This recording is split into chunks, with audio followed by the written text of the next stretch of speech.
Hi, thank you for coming back to my channel. I am Mika and this is Leap Taken. And on this channel, I talk about everything spiritual, witchcraft, law of attraction, manifestation, and all the other stuff in between. So today, my topic is something I was looking forward to talking about here on YouTube, and that is how I became pagan. Years ago, many moons ago, actually it was a very long time ago, we're talking more than a decade, my daughter had been reading a lot of books, young adult fiction, and the books were talking about, witches in a very cute way, very Harry Potter-like. But it wasn't Harry Potter yet. But she was reading these books, and she was discovering things like about Wicca and magic, and she just wanted to know, is this fiction? Is this real? Is this a real thing? Is it, and she had asked me about it, so I looked into it as far as Wicca. And she was asking some, educated questions about it. So I said, okay, sure, let me, take a look. I did my research, and I remember an episode of Tyra came on. Was it the Tyra show? I don't know, Tyra Banks. And if you know what I'm talking about, there was an episode where she did a whole Wicca thing. And there was a woman, they called her Fluffy Bunny. Look, this is a long time ago, although people still use that term. But so this woman was on there, and they were talking about witchcraft. And some of them are a little weird, They always got to, take it to the extremes when they do these shows. But anyway, synchronicity. So here I am, being a good mom, trying to research this information for my daughter. And this show comes on. And it's like, oh, let me, get back to it. Because I looked, I went online, what is Wicca, that type of thing. I didn't go too much further into it. A couple websites. So I went to the bookstore. And I read, basically, Scott Cunningham, Silver, what's her name? Sylvan Ravencroft? I can't remember her name. She's pretty big deal in the Wicca or witchcraft community as far as books. She's had quite a few books out, so you probably know who I'm talking about. I'm just saying her name wrong. But anyway, to ride a broomstick. Damn it, I can't remember this woman's name or the book. But she wrote a lot of teenage, Wicca for the teen or for the teenager or something like that. So my daughter read that. I let her read that book so she can get a little bit more information. But a funny thing happened. I was interested. I started paying attention. I started wondering, okay, well, what's this about? And all of a sudden, for me, not her books, but Scott Cunningham, and a lot of the other Wicca 101 books started what was the one? Wicca for the Solitary. I think that's what it's called. I have that book too. I purchased it. I remember purchasing it at the time, and that was like, it resonated with me, and I've been off and running since then. So this would have been more than 10 years ago. So here we are, years later, and I'm still researching. I'm still practicing. Well, I wasn't practicing yet, but I identified as within months of research and understanding, I identified as Wiccan. Ironically, my daughter did not. She said, oh, I don't know. I just wanted to know more. I don't know if that's really what I am. Teenagers, right? Peach tea. That's what I'm drinking. But yeah, that's how I got into it. And it just all clicked for me.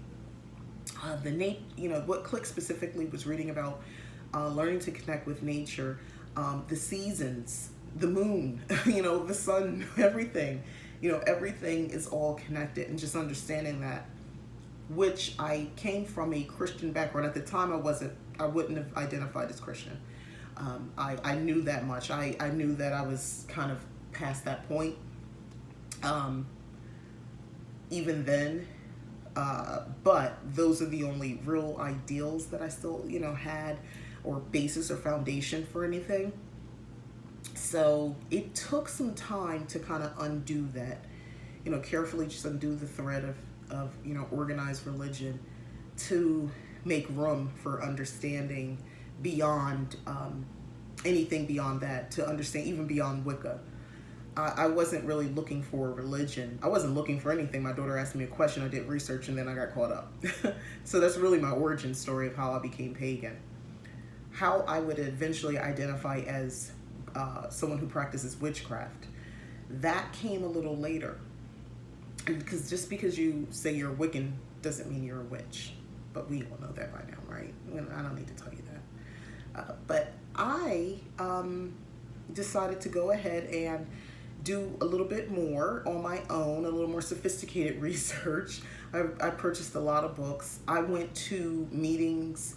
I found like local sites where people would meet who were like-minded people. I did that and conversed with other people. So I didn't just sit, on the internet and research information, order, or, go to the bookstore, because I didn't order books, go to bookstores and buy books. I interacted with people. I got out there and I wanted to know, what is this about? And, we moved around a lot, so I was able to go to different meetup groups in more than one state. I did Tennessee. That was fun.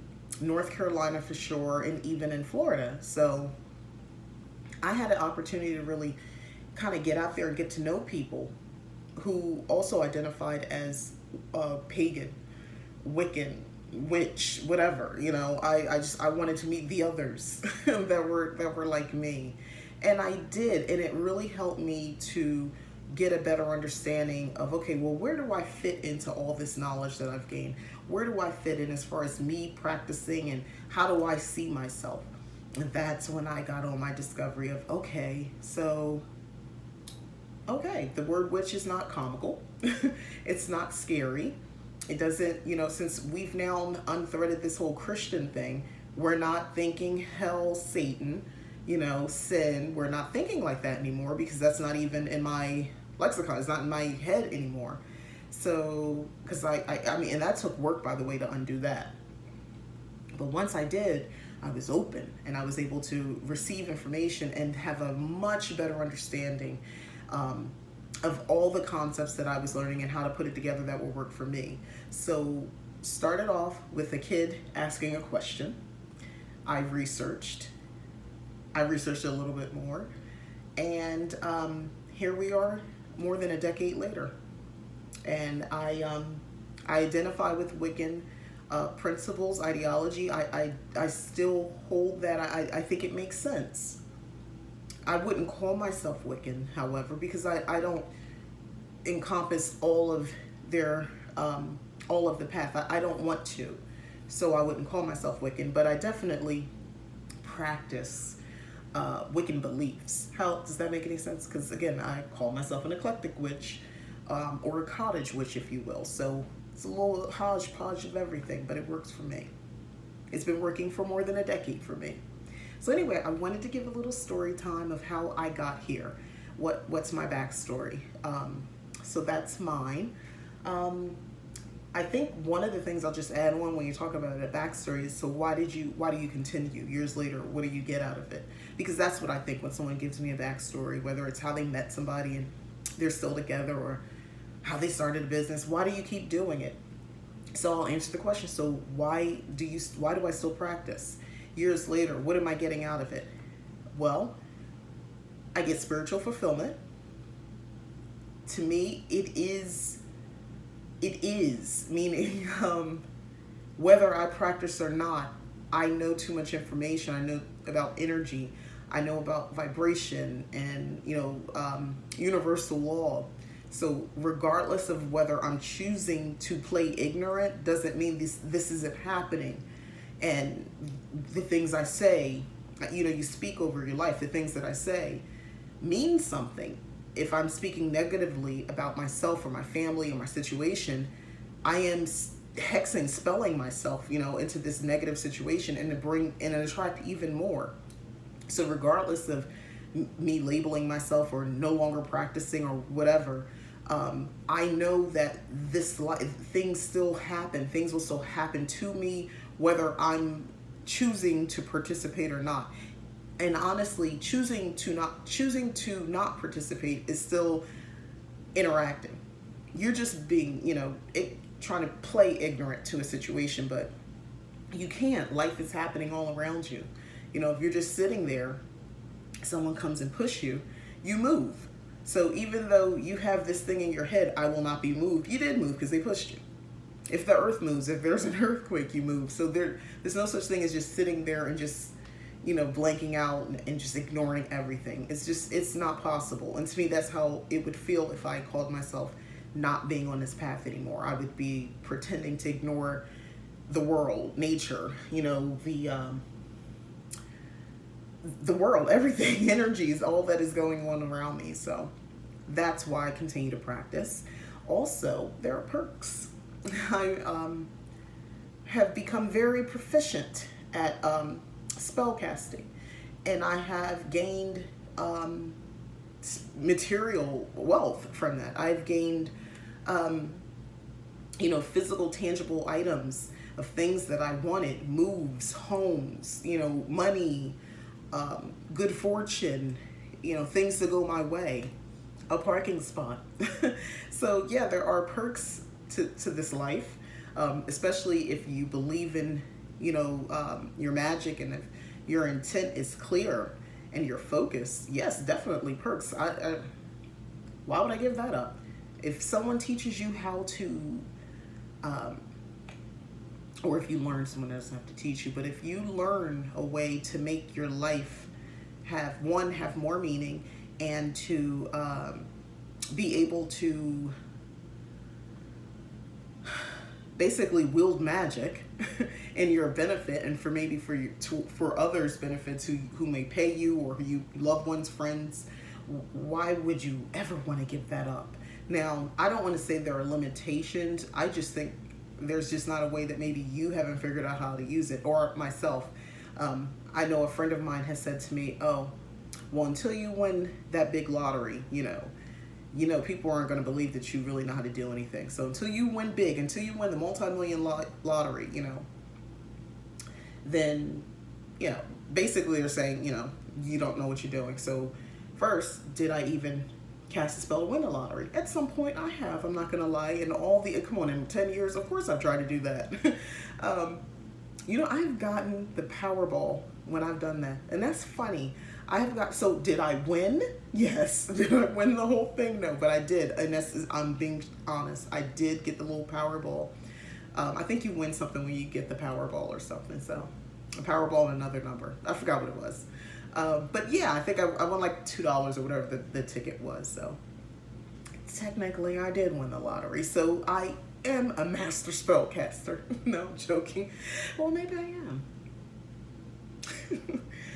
It's nothing in this tea, I swear, I'm just being silly. But yeah, so that's my whole story, and that's how and why I continue on. It's fun. I don't find, of course it's serious at times, but it's fun. I have fun with it. Right now, one of the things I'm going to start doing is trying this mirror magic. I'm going to paint a mirror black. There's one over in the corner, not that one, I use that for my makeup. But I'm going to get another one because I got this really cheap. And I'm going to paint it back for scrying.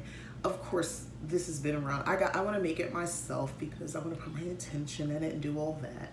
But yeah, I'm going to do that. So once I get it done, I'll share. I hope I could do it while I'm still here in this condo. If you didn't watch my other video, I'm in a temporary situation. My husband moved out here for his work here in Arizona.